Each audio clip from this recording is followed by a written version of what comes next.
I've built a number of small businesses in my life, and the truth is, I haven't been all that successful. As an elementary school kid, it was buying a few packs of now and laters and selling each piece of candy separately for a profit. In high school, it was convincing a wholesaler to sell me cases of baseball cards and then listing them in a collector's magazine. During residency, I bought and sold artwork on eBay and built my own website. And eventually, I became a landlord and collected rents. All these ventures into solopreneurship were marginally successful at best. That is, until I finally got it right. My concierge medical practice doubled my income and allowed me to reach financial independence rapidly. Several failures and one whopping success. Was it worth it? Was it necessary in attaining financial independence? Could it be for you? Logan Leckie is the co-founder and CEO of Topia, an app that helps you start tracking your progress towards financial independence. Grant Sabatier is co-founder of Topia and author of the international best-selling book, Financial Freedom. Logan and Grant, welcome to Earn and Invest. Logan, I want to start with you.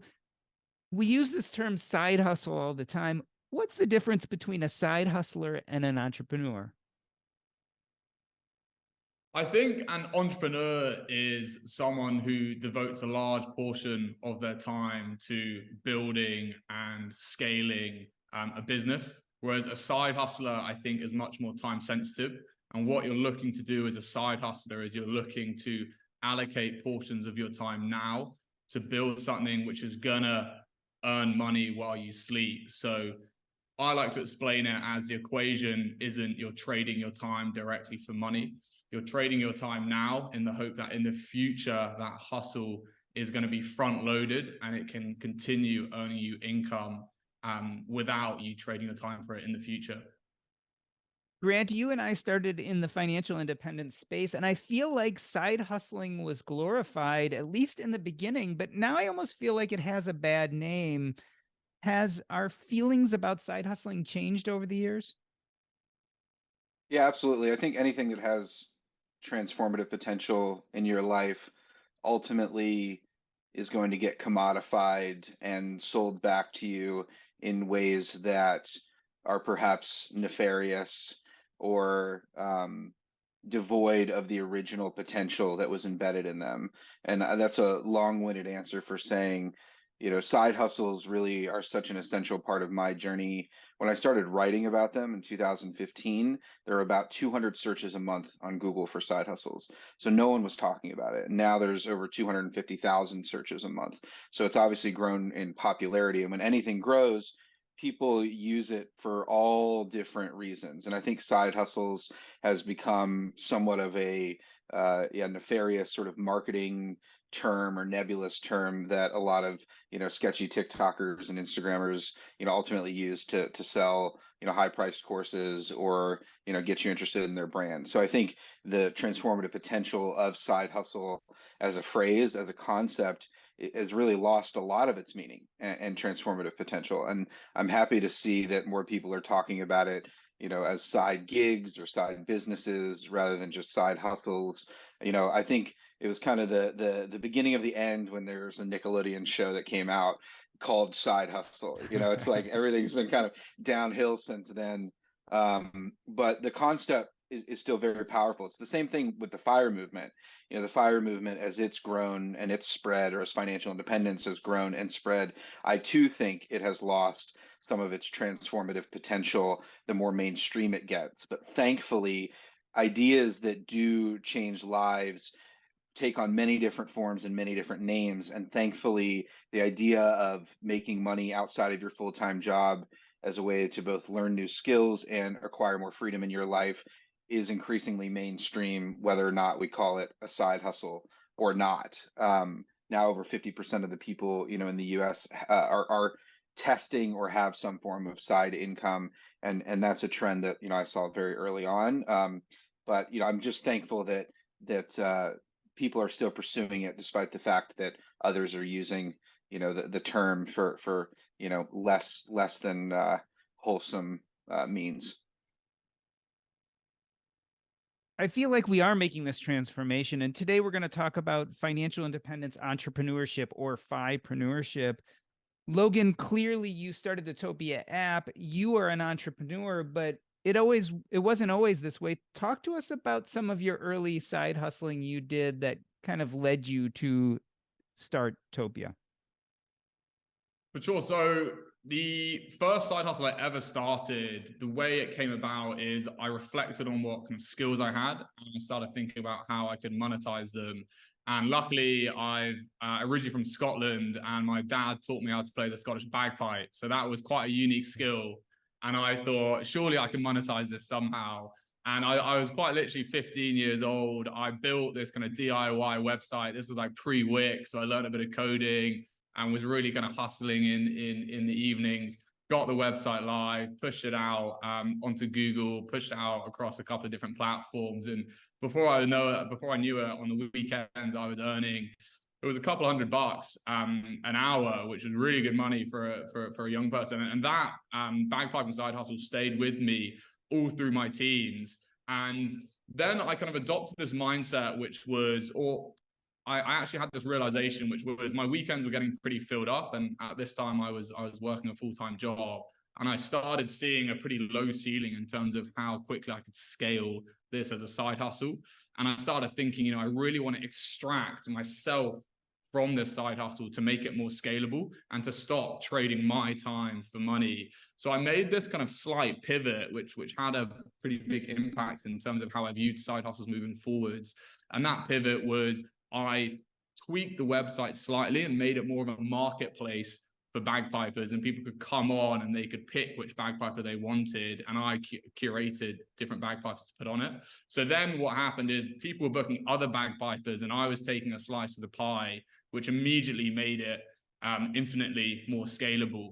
So that really started the kind of side hustle bug in me, and that actual side hustle was a big reason I was able to ultimately quit my full-time job and pursue Topia, which was very much a kind of passion project, which a scratch I wanted to itch. But without that side hustle and the freedom it was unlocking in my life immediately, I definitely wouldn't have been able to take that plunge and start working on the Topia app. So that was very much my first aha moment when it came to side hustles. I then kind of put them on the back burner as I focused on Topia, which I describe more as it turned out to be more of a kind of entrepreneurial venture where it was a lot of time and energy, but I had a real big passion for trying to help people on their FI journey. And then courtesy of Grant, who's very, very well versed in side hustles, and all the time I was spending with him and the calls we were on, I started, learning more and more about the different side hustles out there. And the big kind of aha moment I had was there's, infinite possibilities of side hustles you can start up in your life. And there's an array of opportunities in front of you at all times, which you could start generating income off of. So about a year ago, I set up my second side hustle, which was selling products on Amazon through their Amazon FBA, which is Fulfilled by Amazon program. So since then, I've now got 3 products up and running on Amazon. And I'm at a point now where the income I generate through my Amazon FBA side hustle plus my bagpiping side hustle is enough to cover my monthly expenditure. So I'm in this point where I'm cash flow financially independent, or cash flow FI, which again was kind of another big moment for me, because before finding out about side hustles, in my mind, I had this traditional FI route, which was, over a decade of slowly accumulating an ETF portfolio through carving out, a high savings rate every month. So I was at this point when I hit cash flow financial independent, I was at this point where traditionally, if I was pursuing traditional financial independence, I would have been about 10 years away from being traditionally financially free. But with these 2 side hustles I'd unlocked, I was already, financially independent within that kind of cash flow FI sphere, which was a big aha moment where if I hadn't have discovered those side hustles, I would have had another 10 years until I unlocked that degree of freedom in my life. I want to talk in a moment about this idea of the definition of financial independence changing as we move more to an entrepreneurship model. But before we do, Grant, I just want to ask you about your aha moment, because Logan is talking about this transition of trading time for money. And anyone who's read your best-selling book, Financial Freedom, knows that You started as an employee, very much trading time for money. When did it click in your head, Grant, that you needed to transition out of that model and start looking at either building up your own business or side hustling on your own? Yeah, so in 2010, when I moved out of my parents' house, I was 24. I got a job at a digital marketing agency in Chicago, really amazing company, Envision It Media, still around today. And there was a young CEO. So I was 24 at the time. He was 30 or 31, and he had, 20 employees and a growing business, and had this agency since he was, in his early 20s. And it was at that time I was making $51,000 was my starting salary when I worked at this agency. And I quickly, I'd read Your Money or Your Life. I'd already bought into the idea of FI. I just did the back of the napkin math and was like, geez, making 51K, I'm just never going to be able to reach financial independence. Even saving 50% plus of my income, and living in the cheapest apartment I can find. I was like, I need to increase the upside here. And so I looked across the agency and I thought, how much is the CEO making from this agency? How much is he probably pulling in? And even that, I was like, maybe he's making 300K, 400K, based on the business. I didn't know a whole lot about the fundamentals of the business, but I was like, even that's a lot of money, but there's a lot of moving pieces here, to manage an agency, and a lot of pain. So I just started thinking a little bit bigger. What's the easiest way that I could make the most amount of money? And this is when I started getting into building WordPress websites. And I knew, because we at our agency were selling, $200,000, $300,000 website projects. I was like, I only need one of those a year, and I'll make, as much as the CEO of my company is making. If I could sell more than that, that would just be insane. Obviously, you can't go from nothing to selling $200,000 websites, but you can start trying to sell as much as you can. And this is when I really got obsessed with the idea of selling, and what are you actually doing when you're selling. I had this preconceived notion that salespeople were like sleazy and slimy. But once I made the transition and realized that selling is really about, if you believe in something, helping solving someone else's problem, that either they don't know that they have, or ultimately helping them grow their business. And so once I realized that, and that I could sell in different ways to different people, that was incredibly empowering. So I went from selling the $500 website to a lawyer, a solo lawyer in Chicago, who introduced me to some other people through a local Chicago attorney association. And then I designed a $50,000 website, only a couple months later, for a small, medium-sized law firm. That was just a big moment. Oh my gosh, I'm doing the same thing. One person paid me $500, another person paid me $50,000. It's literally the exact same thing that I sold.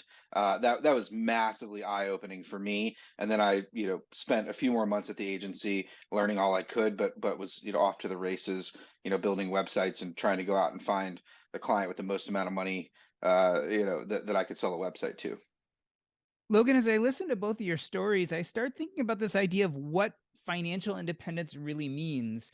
And I think about the Topia app. When you started it, it kind of had that very traditional financial independence feel. Like, how much money do I need to be saved so that's invested in such a way so that I can live off of that money and not have to work? Is the pathway to financial independence changing? I mean, what fundamentally it feels like there's been a shift here. So the way when we set out to build Topia, we wanted to build this all-in-one purpose-built tool for the FI community. And we always advocated that we wanted people to pick their own flavor and choose their own path when it came to reaching financial independence. So you're right in the fact that Topia, the app, did start out as traditional financial independence. We, of course, built in, the ability to pursue Coast FI and Barista FI and Lean FI. And you can still do that, right? You can still come onto Topia and you can still pick whatever roadmap you want to choose to reach financial independence. But the key change that has happened since I had this big realization in my own life is that throughout the app, we have these little kind of cheeky prompts or call to actions, which are trying to just elude people to what could happen if they did decide to dabble in side hustles. So, we'll have something which will say, if you had a side hustle which brought in, X amount per month, this is how much it could change your FI journey by. And we really want to try and bring to life that that wow factor which side hustles can have, because fundamentally they are one of the quickest, they are one of the best tools to unlock freedom in your life the fastest. So we've kind of sprinkled that throughout the Topia app to try and help people realize the power of side hustles. Grant, developing a side hustle or discovering entrepreneurship can really transform your path to financial independence. Let's flip that around a little bit.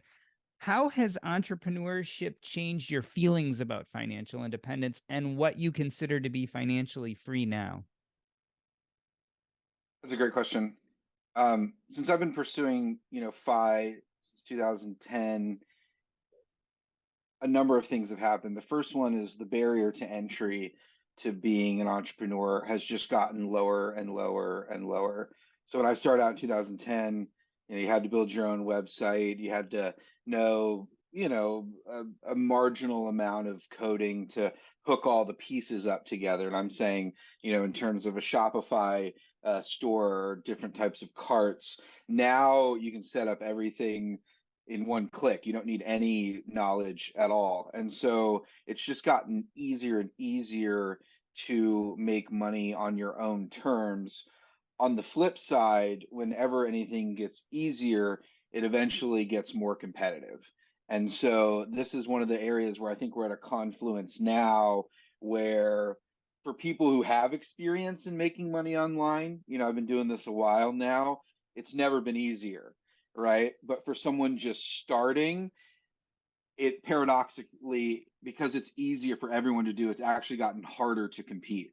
And so that's one of the challenges that we're having now, where it's like, yes, to Logan's point, he's making money on Amazon FBA, but if you do a Google search for Amazon FBA, 99% of the results that you're going to get are scammy $10,000 plus courses that people are going to try to get you to sign up for, to then give you some model that probably just won't work for you, right? So whenever things get easier, people really try to profit off of that.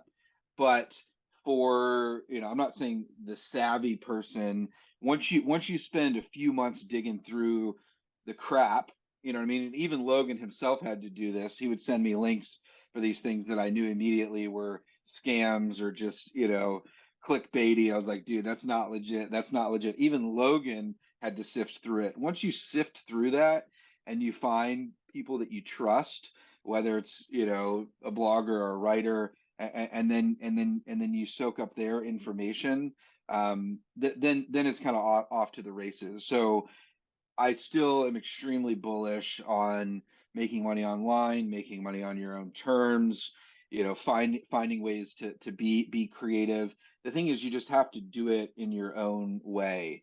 And this is always the challenge in life, because we're exposed to other people's blueprints, and sometimes we want to follow that exact blueprint, but that blueprint no longer works. And so this is the big challenge with my book, is that I pursued financial independence literally in one of the best bull markets in history. And so people point to that and they're like, well, we're going into a recession, I can't do that. Well, I started shortly after a recession, right? So we don't know what the future is going to hold or predict. I also say very clearly in the book, I'm an extreme example. Don't be as hardcore as I was. The reason I'm writing this book is because I made an insane number of mistakes and I was too hardcore, and I regret some of it. And so, don't make those same mistakes. This was my fair warning. Some people heed that, some people don't. But it's one of those challenges where whenever you read something and incorporate it into your life, often the easiest thing to do is to try to do exactly what someone else did. And the challenge with doing that in the online world is trying to do anything someone else did. It likely won't work because things change so quickly. And so the challenge becomes, how do you do something on your own terms in your own way that you've increased your chance of success? Because you got to go through that 3-month period of kind of fumbling around and figuring it out. You got to, do the experimentation that's required of any type of entrepreneurship. And I think a lot of people gloss over that, or they get they get demotivated, or they burn out, and it's like that first 6 months, it's going to be tough and it's going to be crazy and it's going to be hard, but everyone's gone through that. Every single successful entrepreneur has gone through that. And so it's almost inevitable. So I think going into it knowing that, you're like, oh, this is going to take a little while, but I'm going to get there. There's a great article that came out in the New York Times in January that's like, is passive income even real? In the New York Times, they wrote about this, and the case was just like, oh, these people thought it was easy, but it wasn't easy. And it's like, yeah, why would making money while you sleep be easy? Like, why, you know what I mean? Like, then everyone would do it, right? It's like, so I think there's just, a lot of this stuff just gets a bad rap. And it's funny now, I feel like such an old guy in this space, even though I'm only 38. But I've been saying the same thing all along. And I think that I view my role now as continuing to just point to the things that are working now and continuing to work, because I'm in the game just like everyone else, right? I reached FI, took some time off, then I launched another company, sold it, took some time off. I'm back deep in it. I'm as deep in building a company as anyone I know. You know what I mean? We just got health insurance last week for everybody. So I'm in it. And so that's part of the fun, is because once you get back in the game, you realize the rules have changed a bit. But it's just like why Michael Jordan can probably go out and beat 99% of people in pickup basketball, even though he's over 50, right? It's like, yeah, you have a lot of experience that you can bring to the table, and your strengths and your weaknesses, and you just make sure to pick the right shots. And that's what wisdom and experience, ultimately gets you. So, Logan, we're using this term and you coined it Firepreneur, right? This idea of pursuing financial independence through entrepreneurship. As Grant was mentioning, right, the barriers to entry are as low as ever. On the other hand, there's a lot more competition because those barriers are low. Have we as a population been too afraid of entrepreneurship in the past? I mean, are we too reticent? And is this something we need to start thinking about? Definitely. I think there's a big kind of information gap where people don't really understand what the term entrepreneurship means. And they think if you're an entrepreneur, you're starting up some sort of startup, raising a ton of capital, growing a huge team, becoming a CEO, and you're kind of off to the races, which is a hugely kind of daunting prospect, which a lot of people don't want to design their life to that means. And I think this kind of term solopreneur started coming through, and that's where I think it gets really exciting. It's that there are these smaller opportunities out there which you can do from your laptop, you can do from your bedroom, you can do after work, you can do it on a Sunday after you have your Sunday lunch, and you can whip up your laptop and you can start analyzing and trying to assess these opportunities and trying to set something up yourself. And I think trying to educate people and tell stories and case studies of other people who have done that is the biggest way we can kind of close that gap. And it's one of those things that once you kind of understand the opportunities and understand, as you and Grant said, the kind of low barriers out there to get started, and you kind of really find your niche, realize your strengths, and just go at it, then your eyes are open, and you get the kind of solopreneur, firepreneur bug where you're starting up a couple of things there, you're doing a couple of things there, you've always got a couple of plates spinning, and you're just experimenting and looking for ones which work and take off. And I think, again, definitely for me, when you thought of entrepreneurship, you think of the really hard path, and you see images of these founders who are working crazy hours. Whereas being a solopreneur, I really think that it can be incredibly fulfilling, because you're looking at things you're passionate about, you're interested in, and you're thinking about how you can monetize them. And once you see something grow from the input you're putting in, it can be incredibly rewarding, not just financially, but also from a kind of fulfillment standpoint. And when I look at kind of what my Amazon products have done, I take a lot of pride in it.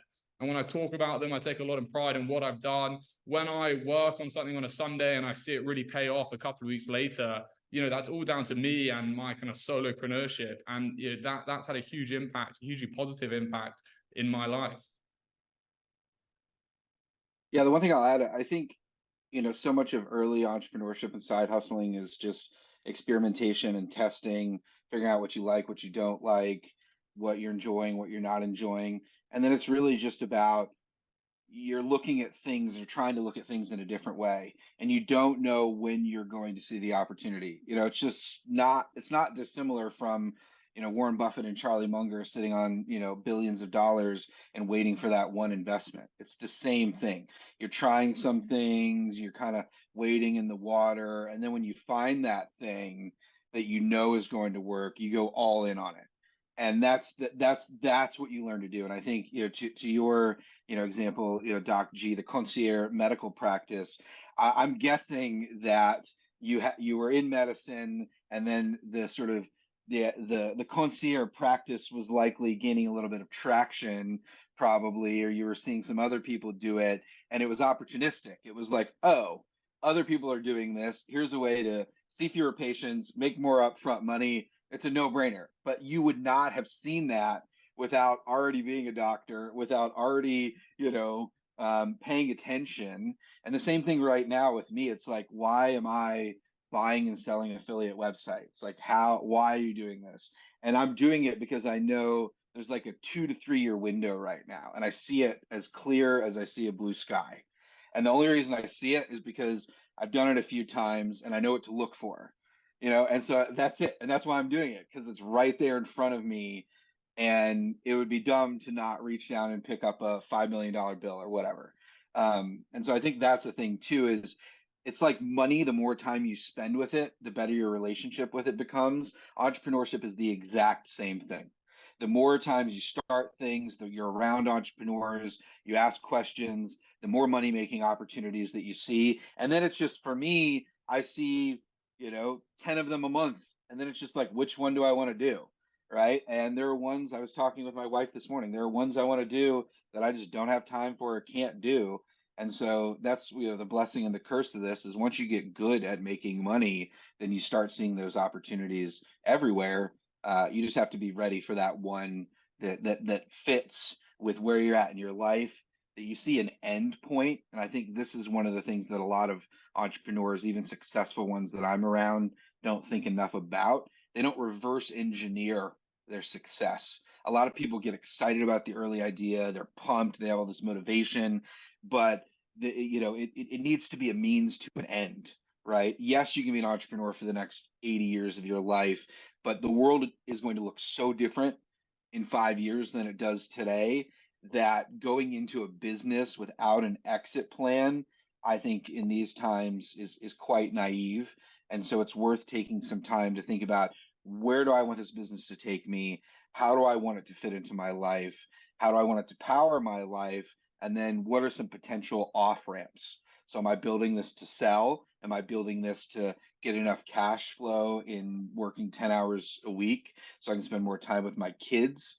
Not knowing that, then entrepreneurship, just like financial independence, can become money addiction in another form.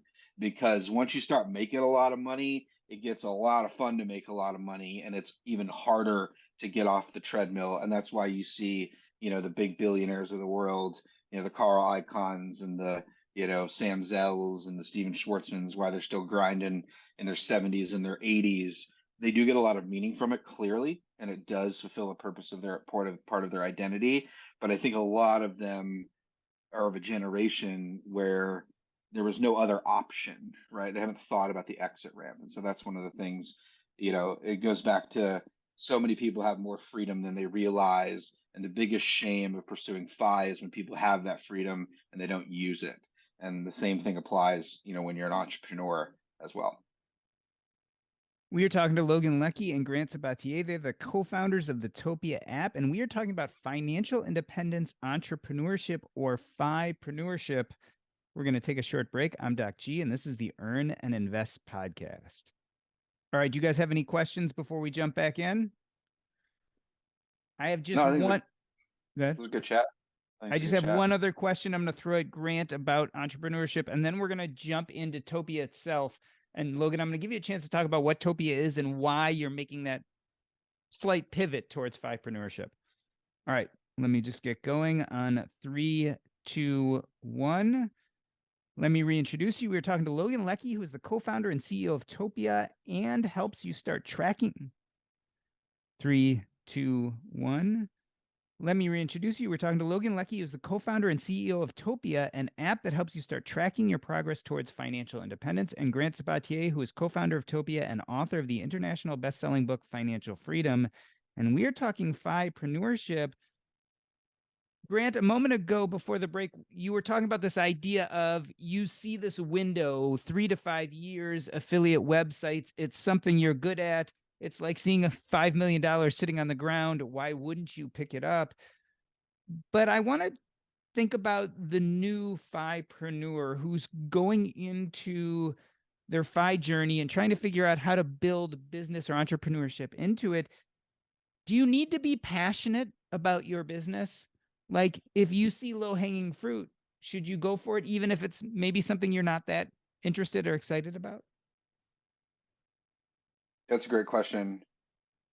I think the earlier you are in your entrepreneurship journey, perhaps the more advantageous it is to pursue an entrepreneurial vision that you're not as passionate about or doesn't have as strong of a mission if you're using that pursuit to build your financial foundation.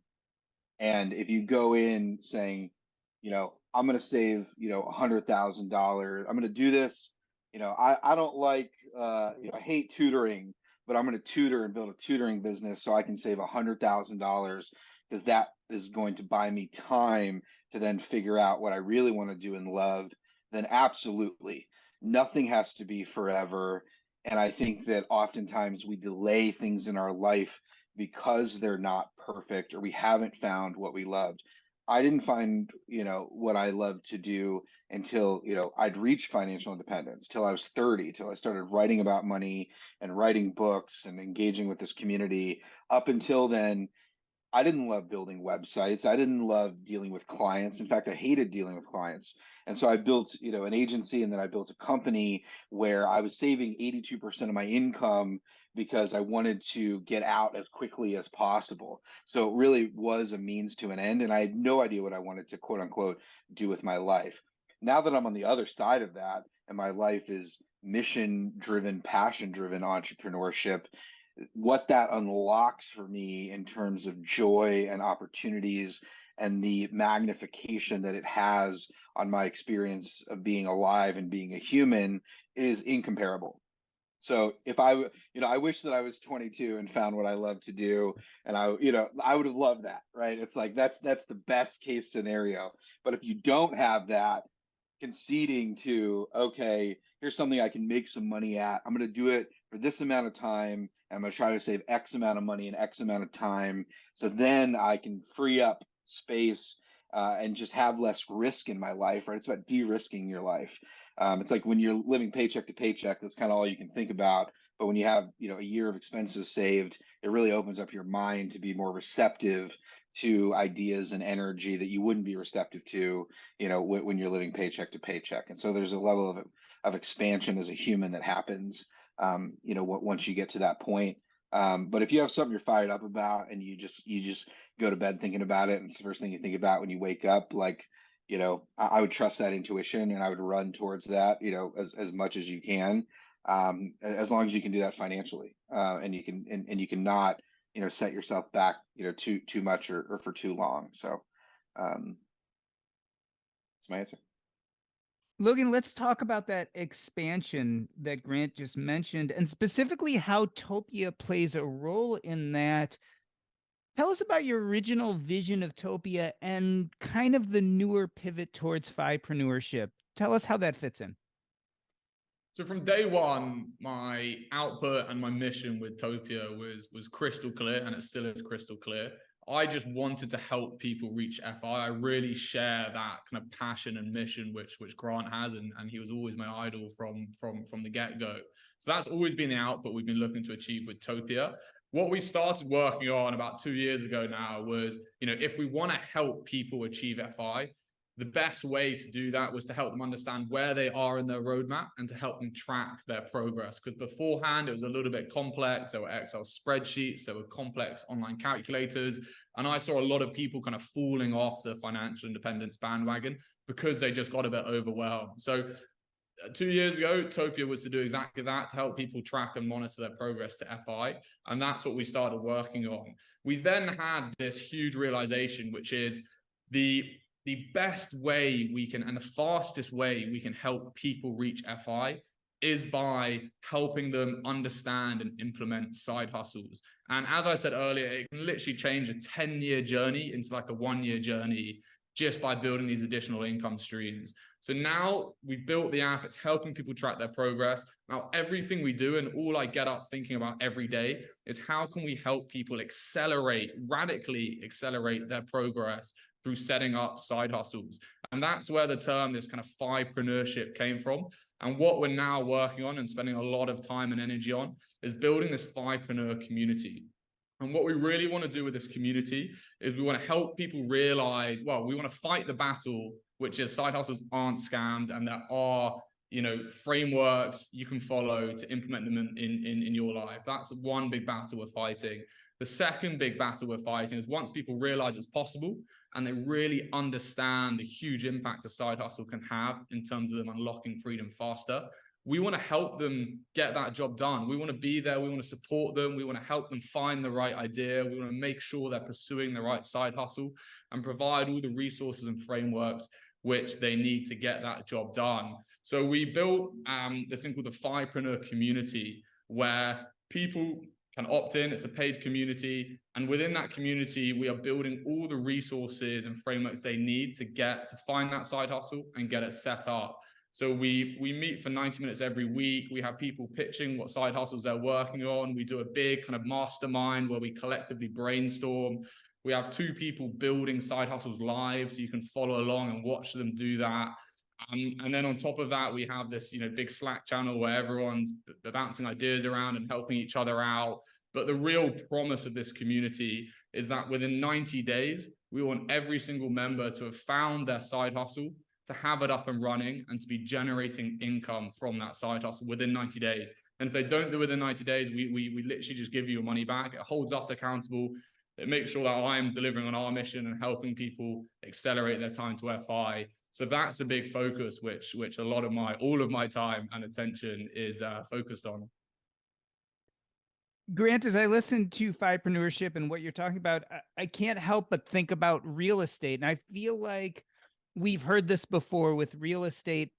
Is this a similar idea? Because I've people in the real estate financial independence community are very much of the same thought process. How can we get there faster? How can we utilize business skills in order to create quote unquote passive income? It just sounds very similar. Yeah, I don't know who's listening to this and the kind of hate email that I'm going to get from this, but I think that investing in real estate as a path to FI, I still think it's one of the fastest ways, but I think that the opportunity is rapidly drying up. I think it's gotten way too competitive, and I think what you see is that 10 years ago, the average everyday investor buying a couple of rental properties, a couple of doors, building a small portfolio was a very sustainable way to build consistent cash flow. But now when you have the large investment firms trying to buy up all the single family homes in the United States, trying to, dominate the asset class, I think it's getting nearly impossible, in most markets to find affordable side hustle real estate investments. If it's your full-time business and you're a flipper, or you're a consolidator, like you're a long-term buy and hold investor, likely still possible, but it's gotten even in my market, Columbus, Ohio, just prohibitively expensive, right? And I have all the assets in the world and resources and connections, and it's nearly impossible to find a good rental property. So I'm saying that through the lens of, that's why I think you're seeing a lot of people in real estate investing migrate towards syndications, and syndication, deals are getting more and more popular, because it's kind of like, hey, I don't have the time or the interest to buy 8 properties and manage those doors. I'm just going to throw my money in a big pile and buy bigger properties and just try to sit back and create a more passive income stream. So syndication driven passive real estate investing, I think is popular. I think what we're talking about here within the Firepreneur community and with Topia is we migrate towards very asset light businesses, and there's a big difference there. I'm a huge fan, of owning websites and buying websites. They live, on the internet. I have to amortize my acquisitions just like, a real estate investor does. So I buy a website and I amortize it over 15 years. And so the IRS views it in a very similar way, but I don't have to, go fix a toilet or deal with a zoning change, or, I don't have to show up at 225 Oak Street and check out the property. I can check my websites from anywhere in the world, and it gives me much more flexibility. I don't have a warehouse full of things, and that's one of the great things about Amazon FBA. When you're shipping it to Amazon and they're fulfilling it, that can be quite asset light as well. And so that's the beautiful thing about the internet, building online products. It's just asset light, very high profit margin, flexible, adaptable, somewhat resilient, but increasingly resilient businesses. That's one of the reasons why I have a portfolio of websites. I don't just have one. I try to diversify, just like any good investor. But that's really our core focus within the Firepreneur community, are those asset light, high profit, very heavy cash flow businesses. Logan, I mean, this sounds too good to be true, right? Asset light, flexible, high profit. What are the barriers that most Firepreneurs are going to face? Like, what is the kind of initial big barrier that they need to learn how to get past? So I think a big one's accountability. People are kind of aware of other people making money online and having side hustles, and they kind of have a few ideas, but just get quickly engulfed by day-to-day life. And before they know it, it's been a month and they haven't kind of moved towards or had any progress towards that idea. And then they just kind of put it on the back burner. So staying accountable is a really big one. The second one is, the minute you fall into any sort of pitfall, it can be really demoralizing and you can quickly lose motivation. And what we see again, and it kind of interrelates to the accountability one, that someone might fall into a little pitfall and think, that's it, I'm done. It hasn't quite kicked off as it were hoped. I'm not going to retry a different kind of marketing channel or something else. So they're the two. And then the other one is just having belief that you can kind of find that opportunity. And I'm a big advocate, and I spend a lot of my time talking about this, and it's just adopting this mindset that there are opportunities around you every day. And when you wake up kind of looking for those opportunities, you'll quickly be able to build up a bit of a kind of hit list of potential side hustles you can start. And to Grant's point earlier about him having, 10 every month or whatnot and not having time to do them, they're always there. And a great one I had was, one of my friends was having a child, and I thought I'd send them a gift. And again, leading into my Scottish heritage, I was going on Amazon and I was searching some baby gifts, and I thought I'm going to make a Scottish gift. Typed in Scottish Highland cow toy, which is a Scottish animal and then a cuddly toy combined sort of thing. And I quickly just saw this opportunity, which was there was only one person selling this Highland cow, and I could see that they were selling a huge number every single month, and there were no other competitions. And any other person or me last year, I would have just clicked buy and just walked off, and that was it. But now I've adopted this kind of side hustle mindset. It was like ding, ding, ding, ding, ding, ding. This is an opportunity. I'm going to explore it. And I've just ordered a couple of hundred Highland cows, and I'm about to launch my fourth product on Amazon. And it's just helping people adopt that mindset. And I always tell people, just every week, write down 10 things which annoyed you, or 10 products which you think could be improved. And they might all be rubbish and you can chuck them in the bin, but just working that muscle of kind of scanning around you day to day and looking for those opportunities. And the people we've got in the Firepreneur community, it's amazing what they're, every week they come to our group calls with these incredible ideas, and they're often just simple ones. And when they say it to you, you're like, yeah, of course that would be a great product, but they're just scanning, they're looking, and now they're starting to implement them as well, which is really exciting to watch. So I think it's that kind of mindset of scanning for opportunities, then just staying accountable. And when you do fall into a pitfall, which is going to happen, it's entrepreneurship. People, either way you look at it, you've got to get back up, you've got to try another way, and you've got to just keep pushing forwards. I think there's a lot of people that think they aren't entrepreneurs when they actually are. They just have a vision of what an entrepreneur is or a side hustler is. That's kind of a limiting belief. They're like, oh, well, I am not that. I'm not my friend who's an entrepreneur. I am not, that type of a person. But the reality is that we're all entrepreneurs in some way at our core. You know, if you have a full-time job, you're likely advocating for a salary increase. You're likely advocating for resources at your company. You know, those are the same things that make a successful entrepreneur. It's the same qualities. It's about advocating for yourself in this life. And I think it's worth it for everyone to seriously consider, if not try, entrepreneurship. Because I do know a fair number of people who said that they weren't entrepreneurs or they never thought of themselves. And then once they started, it unlocked a part of themselves they never knew existed. And it helped them grow as a person and challenge them in a way that nothing has challenged them before. And it's a really enlivening, empowering experience when it works. And it doesn't have to be at some crazy scale for it to work. You know, we all know this. You know, when you're young and you're selling your now and later, you know, on the playground, you know, Doc G, and you make that dollar, you're like, yes, I did this. Like that sort of energy and excitement can add so much color and richness to your life that I always encourage people just to try it out.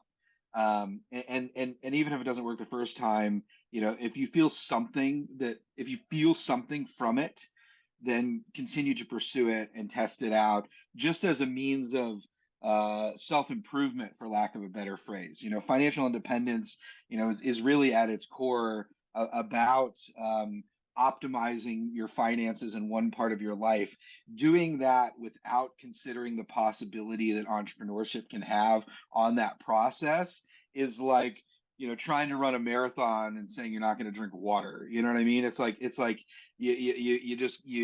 just you can do it, but it's going to make it a little bit harder. And that's the great thing about Firepreneur. It's like when you combine the principles of Fi and the unlimited upside of entrepreneurship on your own time, on your own terms, it's that equation, financial independence plus entrepreneurship, that not only accelerates your journey, it's just the X factor, right? It's like the sum is so much greater than its parts. And so trying that out and testing that out, you know, is super, super worthwhile and valuable. And then on the flip side, you know, not to be like too trendy or of the moment, you know, the potential that, you know, AI and these types of tools have to even further lower the barrier to entry. Like, you know, you can make your own Google Chrome you know, web extension in like 30 minutes, you know, using Chat GPT. Like you can do that. If you just have a vision for something, you can make it without having any coding skills, without having any, you know, and that's the scary thing about everything,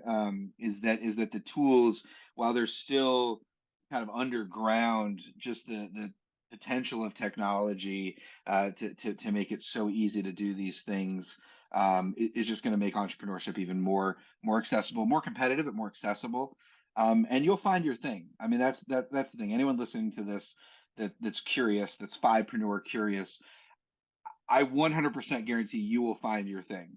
Like it takes a little time, but it's there. And when you find it, there's no greater joy in life than realizing that you can control how you make money, and then you can use that money to live a life that you love. There is no greater feeling, and I want everyone to feel that feeling, and at least try it out. And the cool thing about Topia is like, this is the thing I love about working with Logan is, you know, Logan, I think he just turned what, 26 or whatever. You know, it's like there's a whole new generation. Like I could not build Topia myself. And I'm just pumped to see, you know, people 10 years younger than me taking up this call and building cool things that makes it more accessible to others and doing it in their own way. And I think that's one of the greatest things to see is just the way in which these ideas continue to evolve and carry on in other people and spread, and just to be a part of that. Yeah, it's just an incredible time to be alive. I mean, you think 50, 100 years ago, like our grandparents, they had one option, you know, to go work in the factory or be a farmer, you know, and that's it. And today you literally have unlimited options and unlimited choices. And so what an incredible time to be alive. Well, Grant and Logan, I wanted to thank you for coming on today. I really feel like we're talking about the evolution of a mindset. I mean, look, when people first told me about financial independence, I thought it wasn't even possible. But eventually I did the research and realized that we could live this more free lifestyle. And I think the same thing happens with entrepreneurship. We say, I can't do this. I don't have the mindset to do it. And yet when I look at my own trajectory, I had several mediocre businesses, but when it came to that final business, I had the skill set and the vision based on some of what I had done before. So it's just the sense of you just have to jump in and do it. So I'm real thankful that you guys with Topia are creating this community in which we can learn and grow together. I want to end this episode the way I end every episode, just by asking you what is coming up next. Logan, let's start with you. Tell us about the Firepreneur community at Topia, and if people are interested, how can they join?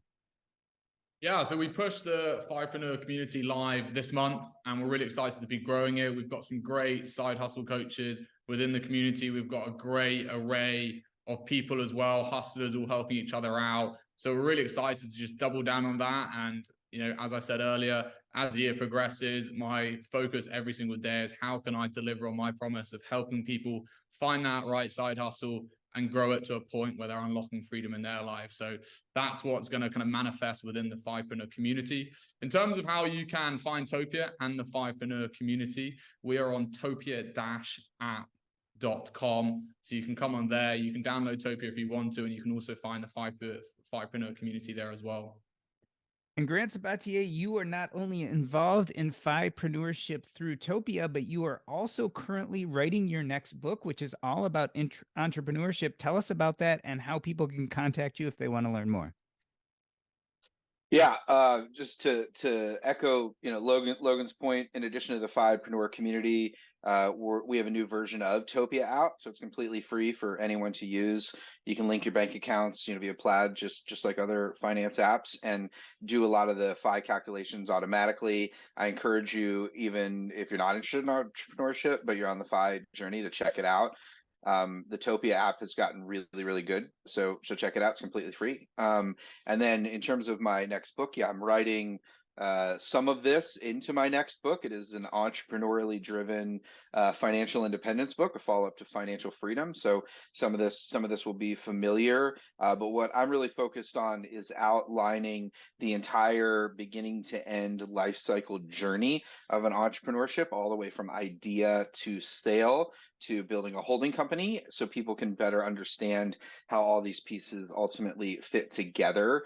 If you have an entrepreneurial story related to financial independence and you want to share with me how you've used entrepreneurship to power and accelerate your financial independence journey, reach out to me, Grant at millennialmoney.com or Grant at grantsabatier.com. I'd love to hear your story and perhaps include it in the book. I'm looking for additional stories, so I'd love to hear from you. And then I'm just really excited about the future here. I think you're absolutely right, Doc G, that this is really, in my opinion, the forefront, of the FI movement in terms of the evolution of the idea. And it's really about the ideas continuing to evolve and meeting this moment. And the great thing about all of it is it makes these ideas more accessible to a broader base of people, no matter where you come from, what you look like, or how much money you have. And that's at the core, really. Logan and I share that mission deeply, and I think that's what unites all three of us, is that we've experienced the transformative potential of financial independence, and we want other people to experience that as well. And that's the really cool thing, because truth ultimately at the end of the day, I think, does spread, and it's just beautiful to see that. And it's once again a great time to be alive. Grant Sabatier and Logan Leckie, thank you so much for coming on Earn and Invest today. Thanks, man. That's a wrap. All right, I leave things running just for a few minutes to catch our chat. Yeah, it's amazing, Grant, how different the conversation is than when you and I first met. And right, you and I first met in 2018, so we're not talking about that long ago. We're talking 5 years. Man, it's different, right? It's much more A, lifestyle oriented and life design oriented, and B, much more like pivoting from that frugality space, which is like just don't spend anything and save a lot, to creation, right? To creating these businesses which ultimately fund our lives. And God forbid, we don't talk about fat fi anymore, right? But I think ultimately people are looking to fund a much richer life, so to speak, than maybe when we started. Yeah, I mean, it is amazing to be a part of. I mean, that's really all I can say. It just continues to surprise me every day, how ideas and narratives and information spread. And it's just cool because I've been talking about this stuff for a long time, to see it. And the fun thing is I can keep thinking about it, and like in my next book, like everything we talked about today is like I'm already like a year ahead. You know what I mean? Like it's funny. It's, you know what I mean? Like I'm already thinking, and that's the fun thing, because it'll be like, hey everyone, check out this new thing. You know what I mean? And that's, I mean, that's what I love about doing this, is that, you know, you can push the ideas forward in a way that sometimes it takes time for people to catch up. That's yeah, it's just it's amazing to be a part of something that's relevant, you know, and is dynamic enough to change, you know, And because then of all. Logan, the Go ahead. difficult thing is then translate all of that information and being ahead of the game and translate it into a place where people can learn and use it, right? Like to take all of that and put it in an app or put it in a community ends up being the challenge, because even if you are very forward thinking in the ideas, you still have to find a way to disseminate them or bring people on board with you. Yeah, 100%. It's always been the kind of challenge. I think, you know, every week me and Grant spend time on a call, and you know, he's kind of pitching the vision he sees in the future, and then I'm spending the rest of the week kind of running around thinking about how best to kind of implement that within the kind of Topia ecosystem.